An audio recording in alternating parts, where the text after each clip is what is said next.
खोना कभी न खोना, मानुष जन्म को यूं नहीं खोना। खोना कभी न खोना, मानुष जन्म को यूं न खोना।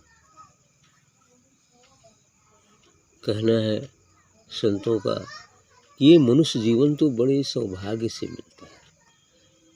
तुलसी ने रामचरितमानस में कहा है कि बड़े भाग मानुष तन पावा, सुर दुर्लभ सब ग्रंथ ही गावा।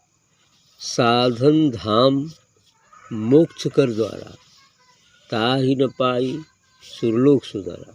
अर्थात मनुष्य जीवन की विशेषता है कि बड़ी भाग, जब बहुत भाग उदय होता है तब मनुष्य जन्म मिलता है। यानी 84 लाख जन्म भ्रमण करने के बाद फिर अच्छे संचित उदय होते हैं तो मनुष्य जन्म मिलता है। तो बड़े भाग मानुष तन पावा, सुर दुर्लभ सब ग्रंथ ही गावा। देवताओं को भी दुर्लभ है ऐसा सभी ग्रंथ, वेद शास्त्र, पुराण, बाइबिल, गीता सभी यही कहते हैं कि ये मनुष्य जीवन पाना बहुत मुश्किल होता है, लेकिन ये मिल तो गया।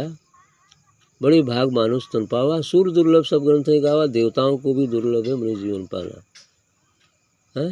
ताहि न पाए सुरलोक सुधारा। यदि उसको पाकर तुम अपना लक्ष्य पूरा नहीं करते हो तो क्या होगा, बेकार ही चला जाएगा। लक्ष्य हमारा क्या है, अपने निज स्वरूप को पहचानना। हम कौन हैं, मैं कौन हूँ, इसको जानना, ये हमारा लक्ष्य है। रियल में हम शरीर नहीं है, हम मन भी नहीं है, हम तो शरीर ही है, अर्थात शरीर धारण करने वाले। ठीक है, उसको जान लेना मानव जीवन का परम लक्ष्य है। साथ ही हमें संसार का भी सुखोपभोग करें अनासक्त भाव से, उसमें कोई परहेज नहीं है, यानी उसको नकारा नहीं जाता। लेकिन सत्संग भजन करते हुए हम इसका उपयोग सात्विक ढंग से धर्मानुकूल आचरण करते हुए करें और अंततोगत्वा अनासक्ति के साथ करें तो अति उत्तम हो जाए। ठीक है, इसमें कोई रुकावट नहीं है। इसलिए कह रहे हैं कि ये साधन का धाम है, यानी साधना करने का घर मिला हुआ है आपको मनुष्य शरीर, और मोक्ष का दरवाज़ा भी मिला हुआ है। इस शरीर यानी ये धाम में से होकर एक दरवाज़ा है, जो 10वां दरवाज़ा जिसको कहते हैं, वहाँ से निकलकर आप मोक्ष को प्राप्त कर सकते हैं इसी घर में से होकर। वरना दुनिया के सभी मंदिरों में जाकर मूर्तियों पर, पत्थरों पर अपना माथा टेक डालो, फोड़ डालो, दुनिया के सभी तीर्थों में जाकर स्नान कर डालो, जितना चाहे उतना व्रत उपवास कर लो, लेकिन कुछ भी होने वाला नहीं है जब तक इस आंतरिक मार्ग से 10वां द्वार खोलकर वहाँ नहीं पहुँचते। क्योंकि परमात्मा के यहाँ जाने का बाहर में कोई मार्ग ही नहीं है। सिर्फ मार्ग है यदि तो अंदर से होकर जाता है, यानी ब्रह्म या जीव जैसे अंदर ही आया जिस मार्ग से, उसी मार्ग से वापस भी जाएगा। अन्य दूसरे जगह उसको टटोलो, कुछ भी नहीं होने वाला है। इसलिए यह सत्संग आवश्यक है। बिन सत्संग विवेक न होई, राम कृपा बिन सुलभ न सोई। बिना सत्संग के विवेक अर्थात नेत्र नहीं खुलता है। और ये सत्संग भी जब परमात्मा की कृपा होती है तो मिलता है, और उस कृपा को प्राप्त कर मिलने के बाद भी जो छोड़ देता है तो उसको क्या कहा जाएगा, बहुत अधिक समझदार कहा जा सकता है ना। ऐसा ही होता है। तो यही चीज़ें होती हैं। तो आगे कहते हैं कि इसलिए ये बार बार हिदायत यहाँ दिया जाता है कि मनुष्य जीवन पाकर इसको यूं मत खो, उसको लगाओ अच्छे कार्यों में और इस धर्म के कार्यों में, और अपने को पहचानने में। पाना मंजिल को पाना, पाके उसी में तुम खो जाना। यदि खोना ही तुमको है तो मनुष्य शरीर मत खो। यदि खोना ही है तो खो एक जगह खो। वो कौन सी जगह है? कह रहे हैं पाना मंजिल को पाना, पाके उसी में तुम खो जाना। साधना करते करते इस मार्ग पर चलते चलते जो तुम्हारी मंजिल है, जो तुम्हारा गंतव्य है, गोल है, वह है निजत्व की उपलब्धि।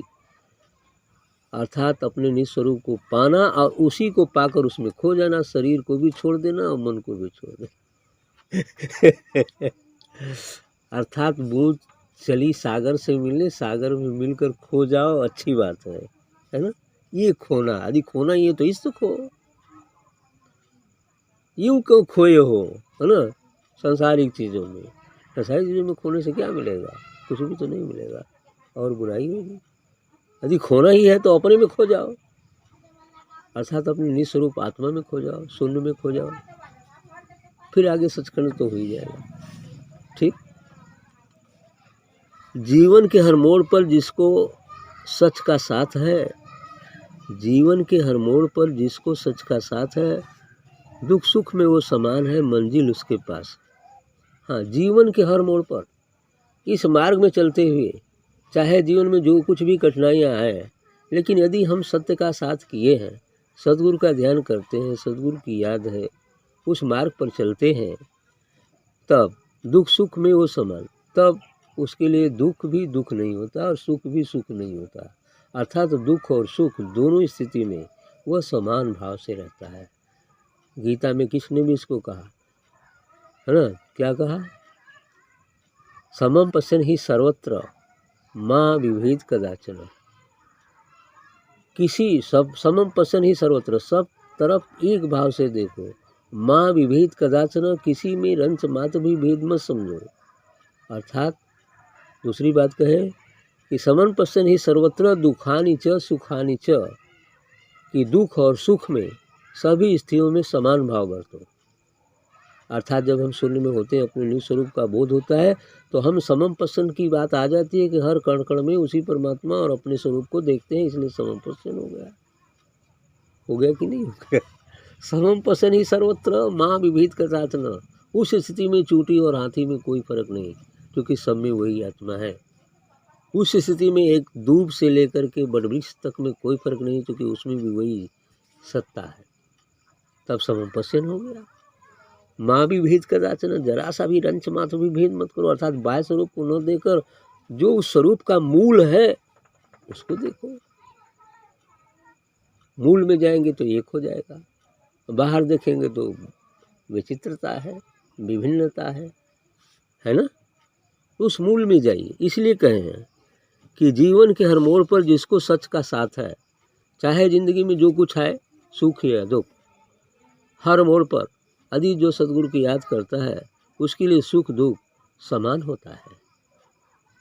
क्योंकि सुख दुख क्या है, चक्रवत परिवर्तन्ते दुखानि च सुखानि च, चक्के के पहिए की भांति दुख और सुख हमेशा बदलते रहता है। अभी यहाँ सुख है तो अर्धवृत्त जो ही पूरा होगा दुख आ जाएगा, फिर दुख है, अर्धवृत्त जो ही पूरा होगा सुख आ जाएगा, बस ये हमेशा चलता रहता है।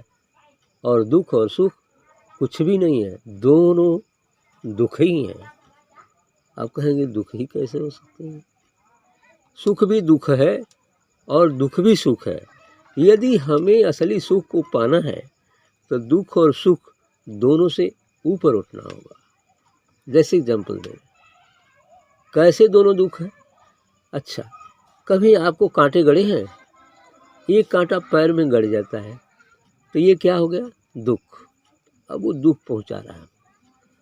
फिर दूसरा कांटा तोड़ लेते हैं, सिल्फर का या बबूल का, फिर उसी कांटे से हम उस कांटों को धीरे धीरे करके निकाल देते हैं, तो ये हाथ में लिया हुआ कांटा क्या हो गया, सुख हो गया, क्योंकि ये सुख पहुंचाया, उस गड़े हुए कांटे को निकाल दिया तो सुख हो गया ना। तो अर्थात एक गड़ा हुआ कांटा भी कांटा था और हाथ में लिया हुआ कांटा क्या है, अमृत हो जाएगा, वो भी तो कांटा है ना। आदि उसको पॉकेट में रख लेते हैं कि बड़ा काम किया, तो क्या करेगा, सीने में गड़ जाएगा। कदाचित ध्यान भूल गया तो वो सीने में भी गड़ सकता है या हाथ में भी गड़ सकता है। जब भी हाथ में पॉकेट में हाथ डालेंगे, अरे यार कांटा लगा गया, ऐसा होता है, तो दोनों दुख हुआ कि नहीं। लेकिन यदि हमें वास्तविक सुख पाना है तो इस सुख और दुख से परे जो परम सुख है, जो निजत्व का सुख है, जो अमृत फैज का आनंद है, वो मिलेगा तो परम सुख हो जाएगा। इसीलिए कबीर साहब ने वो सहज समाधि वाली बात में कहा है कि सुख दुख की एक परे परम सुख, यही सुख रहा समाई। यानी संत हमेशा सुख दुख से परे जो परम सुख है, जो परमानंद है, उसमें समाये रहते हैं। इसलिए वह सुख सुख है, बाकी सब दुख है। अब हो गया क्लियर कि जिसको संसार सुख समझता है वो भी तो दुख ही है। यदि सुख होता, इस आनंद का सुख होता, तो गौतम बुद्ध तीनों सीजन का तीनों महल, बीवी बच्चा, राजपाट छोड़कर इस परम सुख को पाने के लिए जंगल में नहीं जाते और दर की ठोकरें नहीं खाते, उपवास नहीं करते। करते क्या? और उसके लिए दुनिया परेशान है।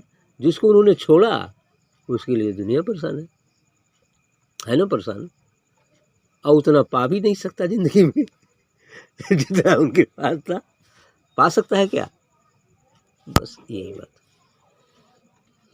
तो दुख सुख में वो भले बना ले कुछ, लेकिन उतना नहीं बना सकता जितना उनके पास था, क्योंकि वो राजा थे, है ना। तीनों महल भी था, साथ ही साथ कितना राजपाट था उनका, है ना।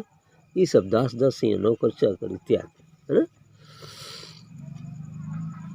हाँ, तो इसलिए संत जो है हमेशा इनसे परे होता है। आगे क्या है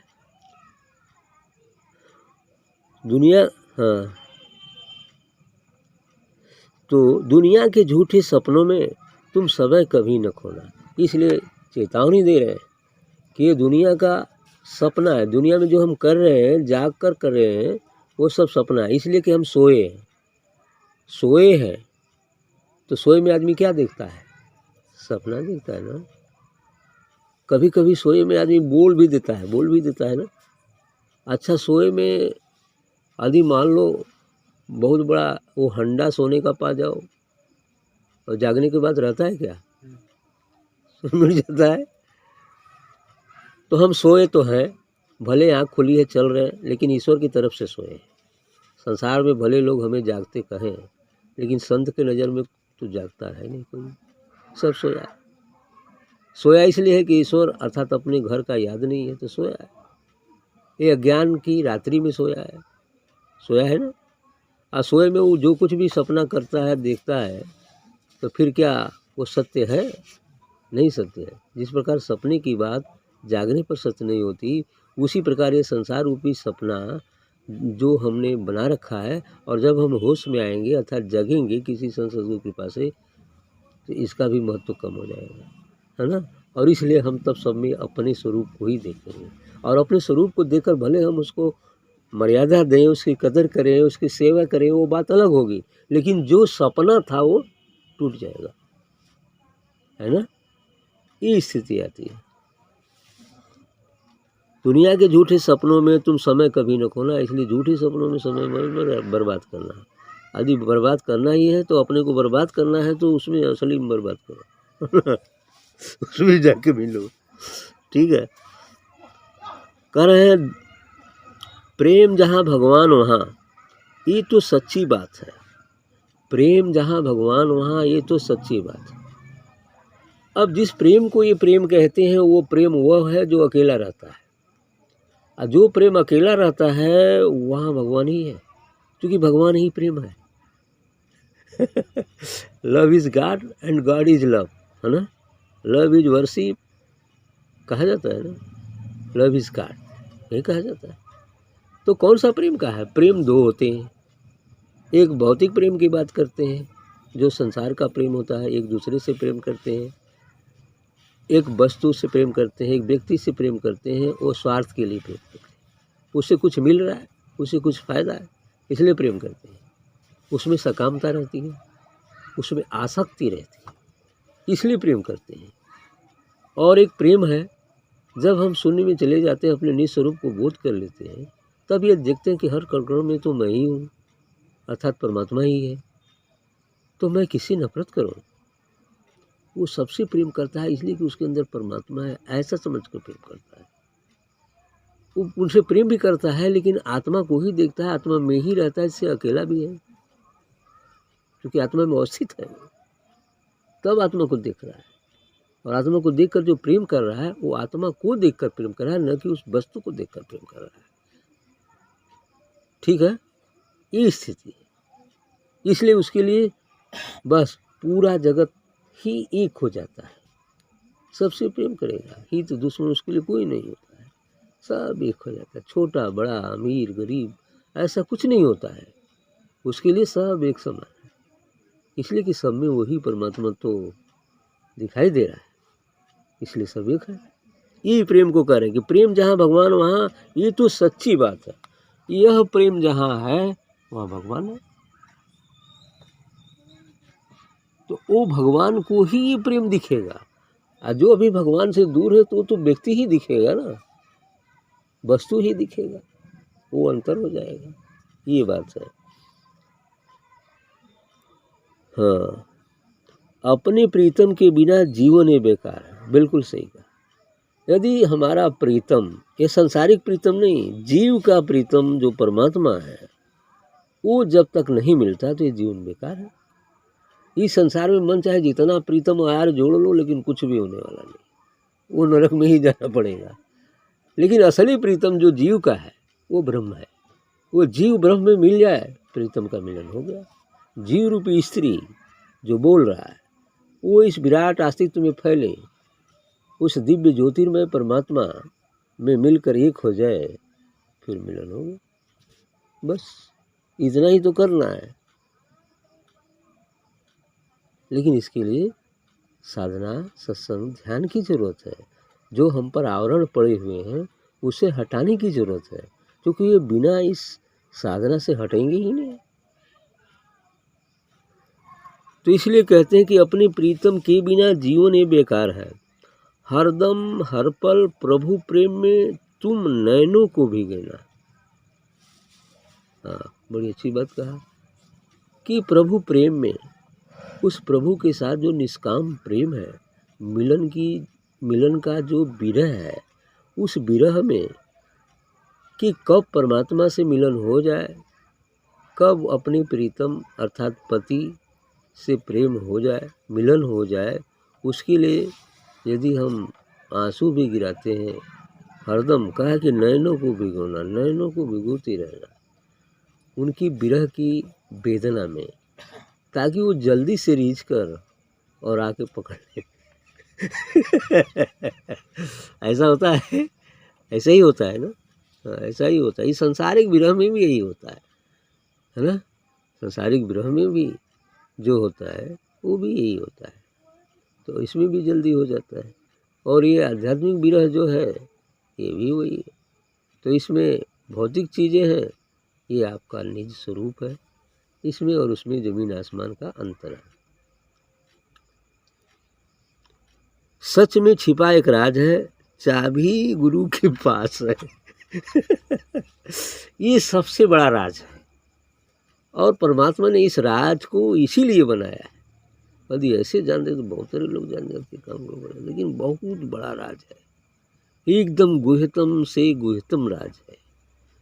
और उस राज का जो दरवाजा है, उसकी चाबी जो है सदगुरु के पास होती है। इन्होंने साहब कहा कि सच में छिपा एक राज है, चाबी गुरु के पास है, श्रद्धा से जो आएगा आनंद वो ही पाएगा। अब इसमें क्या जरूरत है? श्रद्धा की जरूरत है।